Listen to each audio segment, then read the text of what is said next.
മലവാഴിയാട്ടം. ദേവാസുര യുദ്ധത്തിൽ പരാജയപ്പെട്ട ദേവന്മാർ ശിവനെ അഭയം പ്രാപിച്ചു. ദേവന്മാരുടെ വിജയത്തിനായി തപസ്സനുഷ്ഠിച്ച ശിവനെ അസുരന്മാരിൽ ഒരാൾ വസ്ത്രം ചെയ്തു. തപസ് നഷ്ടപ്പെട്ടതിന്റെ ദേഷ്യത്തിൽ കണ്ണു തുറന്ന പരമശിവന്റെ തൃക്കണ്ണിൽ നിന്നും ഉദയം ചെയ്ത സഹോദരങ്ങളാണ് മലവാഴിയും മൂക്കാൻ ചാത്തനും. മലവാഴിയെ ചെറുനീലി എന്നും കരിനീലി എന്നും മൂക്കാൻ ചാത്തനെ മാണി എന്നും മുത്തപ്പൻ എന്നും വിളിക്കുന്നു. പിതാവ് ആരെന്നറിയാൻ ദേവലോകത്തേക്ക് ഇറങ്ങിയ കരിനീലിയെയും മാണിയെയും ദേവന്മാർ ഓടിച്ചു വിട്ടു.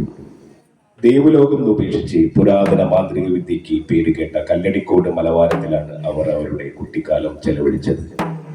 അവിടെ ചുറ്റി നടന്ന അവർ ഒരിക്കൽ ശിവനെ കണ്ടുമുട്ടി. തങ്ങളുടെ പിതൃത്വം സ്വീകരിക്കുവാനും ജീവിതമാർഗം കാണിക്കുവാനും അഭ്യർത്ഥിച്ചു.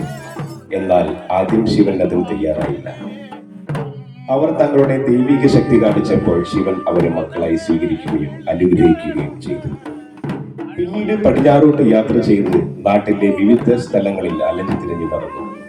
ഒടുവിൽ കല്ലടിക്കോട് കരിമലയിൽ കരിങ്കല്ല് കൊണ്ട് ഒരു കരിങ്കല്ലും ഗുഹയും പണിത് അവിടെ കുടികൊണ്ടു. കല്ലടിക്കോടൻ മലയിൽ ക്ഷേത്രം പണിത ശേഷം കുത്താടൻ വയലിലെ പുലിയസ്ത്രീയിൽ നിന്നും ധാന്യവും യാത്രയ്ക്ക് കൊങ്കൻ ചെട്ടിയിൽ നിന്ന് കാളുകളെയും വാങ്ങി ഈ ദേവതകൾ കേരളം മുഴുവൻ അലഞ്ഞു നടന്നതായി വിശ്വസിക്കപ്പെടുന്നു. ഇന്ന് നമ്മൾ കാണുന്നത് മലവാഴിയാട്ടം.